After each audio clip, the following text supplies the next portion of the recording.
réveil pour cette bombe qui se prépare, qui cogite encore dans mon ordinateur, prête à s'envoler, sortir et inonder vos esprits très aiguisés.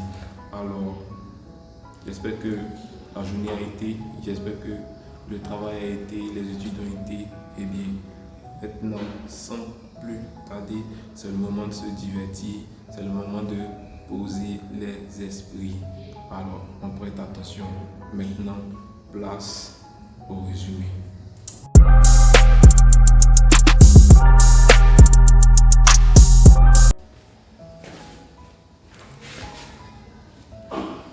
Donc, vous voyez un peu ce qui a un peu égayé un peu son esprit. Pour le résumé de cette histoire, je dirais que il s'agit ici d'une étudiante qui vivait paisiblement avec ses parents jusqu'à ce qu'ils finissent par se séparer. Et cette étudiante a fait le choix de vivre avec sa mère qui, quelques années plus tard, a fini par retrouver l'amour. Voilà, si je peux me le permettre ainsi, avec un homme quand même financier, si je peux me permettre, financièrement stable. Mais à un moment donné, notre jeune sœur s'est rendu compte que ce monsieur n'était pas aussi stable qu'il le paraissait, mentalement, si je peux me le permettre. Voilà. Commençait à faire des avances un peu ambiguës, un peu, voilà, à notre jeune sœur. Donc, c'est ce qui nous réunit ici ce soir. J'espère que vous prêterez attention. Très, soyez très attentifs. Parce que je sens que vous avez aimé, vous allez franchement, forcément aimer.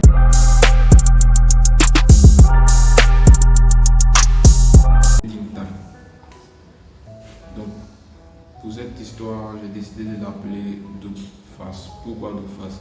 Parce que du moment que notre jeune sœur, elle s'est déjà fait une idée sur le nouveau mari de sa mère, un type bien, raisonnable, attentionné et tout. Et puis, après le mariage, quelques temps après, elle se rend compte que cet homme qu'elle pensait être bien est en vérité un monstre. C'est déjà quand même un peu quand même dit qu'il y a double face au fait. Voilà.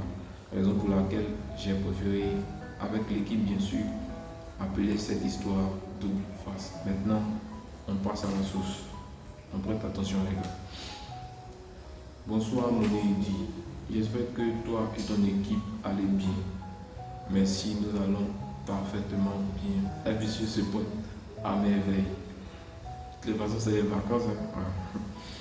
J'ai suivi ta dernière vidéo et ça m'a fait comprendre à quel point tu tiens à ce que tu fais.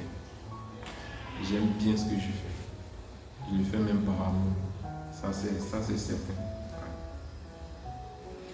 Ce soir, je te raconterai mon vécu. Un vécu qui me suit et me détruit. D'accord? J'ai 19 ans. Je suis en licence 1 à l'Institut universitaire d'Abidjan, plus connu sous le nom de IUA. Donc, voilà. Le cœur bleu. Moi-même, je suis ton frère aussi. On est dans. Voilà. J'ai vécu 5 ans avec ma mère lorsque mon père, pour une autre femme, a décidé de quitter ma mère. Okay. Cela nous a tous affectés. J'étais beaucoup attaché à mon père, mais c'était inconcevable pour moi de voir une autre femme vivre avec mon père, tout en sachant que ma mère l'aimait encore et qu'elle n'avait rien fait pour mériter un tel sort. D'accord. Aujourd'hui, ma mère s'est remariée. Nous sommes ravis pour toi, soeur. Avec un monsieur financièrement stable et qui la respecte beaucoup. C'est bien, oui. Au début, tout allait bien. Il ne trouvait pas d'inconvénient au fait que ma mère ait déjà un enfant. Ok. Nous avions quitté notre appartement pour sa duplex. Donc il a une duplex au fait. Donc elle et sa mère vivaient dans un appartement. Et vu que sa mère s'est remariée avec un homme financièrement stable, voilà. Donc quitte l'appartement pour duplex quoi. Voilà. 2 mois après leur réunion, j'ai observé un comportement étrange. Tard dans la nuit, quelqu'un essayait de s'introduire dans ma chambre. Ok. Cet événement s'est présenté plus d'une fois. Je vous le promets. Donc, il y a eu succession d'événements. C'est-à-dire, aujourd'hui, quelqu'un essaie d'ouvrir sa porte dans la nuit comme elle a si bien précisé. Le lendemain, peut-être 2 jours après, ou je sais pas, le même événement se reproduit. Donc voilà, succession d'événements. Heureusement pour moi, j'ai toujours eu le réflexe de fermer ma porte à clé, même si c'est pas conseillé. Et je vous le déconseille les amis, dormir dans sa chambre, la porte fermée à clé, fermée de l'intérieur déjà, c'est pas bon. C'est jamais un malaise peut vous arriver. Et peut-être votre parent a les doubles de la clé. Et pour vous aider, il faut ouvrir la porte. Vous avez laissé la clé dans la serrure. En fait, comment il faut casser la porte. Et pour casser une porte, vous savez que ça prend du temps. Si le temps n'est pas votre ami, vous connaissez déjà ce qui se passe. Allez voir que ces événements faisaient surface. Une fois, ma mère eut à partir tôt au boulot. Je ne sais pour quelle raison, c'est elle qui me déposait d'habitude. Mais cette fois, il proposa de la déposer, quoi. Et je ne trouvais pas d'inconvénient. De toutes les façons, c'est ton demi-père, je ne sais pas si on dit beau-père ou demi-père, un truc du genre comme ça. Voilà. Donc, il me posa, je ne trouvais pas d'inconvénient. Sur le chemin, il me posait des questions bizarres, indécentes, du genre ce que je porte lorsque je vais au lit. Pervers ce gars. Ce que je porte lorsque je vais au lit, mes dessous préférés, vous voyez, et plein d'autres questions encore indécentes. J'étais grave mal à l'aise, c'est elle qui le dit. Tout ce que je voulais, c'était arriver à l'école. J'ai tout de suite compris que c'était lui, la personne qui forçait la porte de ma chambre les soirs. Je n'arrivais pas à y croire. Je le trouvais bien. Je pensais que c'était quelqu'un de formidable pour ma mère. Les apparences sont trompeuses, très trompeuses. Un après-midi, alors que j'avais fini mes cours, je suis rentré plus tôt que prévu. En ce temps, la gouvernante avait pris un repos maladie. Et ce jour-là, il était à la maison. Après m'être changé, je suis allé dans la cuisine, dit-elle, me faire à manger. Pendant que je cuisinais, il est venu et m'a attrapé par la hanche, puis a commencé à me faire toutes sortes de caresses. Là, on parle de son beau-père. Je me suis débattu et couru m'enfermer dans ma chambre. J'étais tout en larmes. J'ai songé en parler à ma mère. Mais je ne suis pas sûr qu'elle me croirait.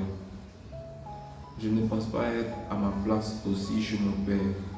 La preuve, il a fait plusieurs mois sans prendre de mes nouvelles. Il a fallu que ma mère et lui aient une conversation très tendue pour qu'il m'appelle. Je ne sais où être en paix. Vos conseils, s'il vous plaît. Alors, les gars, qu'est-ce que vous pensez de cette histoire? Qu'est-ce que vous avez à dire sur le récit de notre soeur? Parce que quand même, c'est grave décevant. Un homme que tu considères comme ton beau-père et puis qui a des idées malsaines, qui savait être un pervers, vous voyez un peu, c'est grave décevant. Donc moi, ce que je peux te conseiller d'abord, c'est d'en parler à ta mère. Qu'elle te croit ou pas, d'en parler à ta mère. C'est grave important.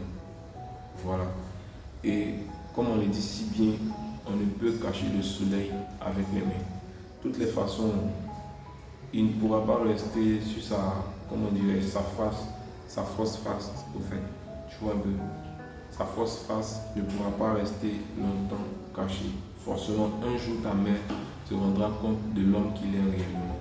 Mais il est préférable que tu lui dises avant qu'un événement tragique arrive, au fait. Tu vois, c'est un petit conseil que je me permets de te donner. Voilà. Alors les gars, n'oubliez pas, pour toutes ces personnes qui veulent envoyer leurs histoires à Life Issues, il y a le numéro WhatsApp de Life Issues qui va s'afficher en tout en haut. Vous avez qu'à enregistrer le numéro et à nous envoyer vos histoires en tout anonymat. On ne cherchera pas à vous demander votre nom ou quoi que ce soit. Non. Merci. Merci d'être toujours présent pour Life Issues. N'oubliez pas de vous abonner, de lâcher les commentaires et pourquoi pas partager la vidéo aussi. Merci, Life Issues vous aime énormément. On est ensemble. C'était Monet Eddy.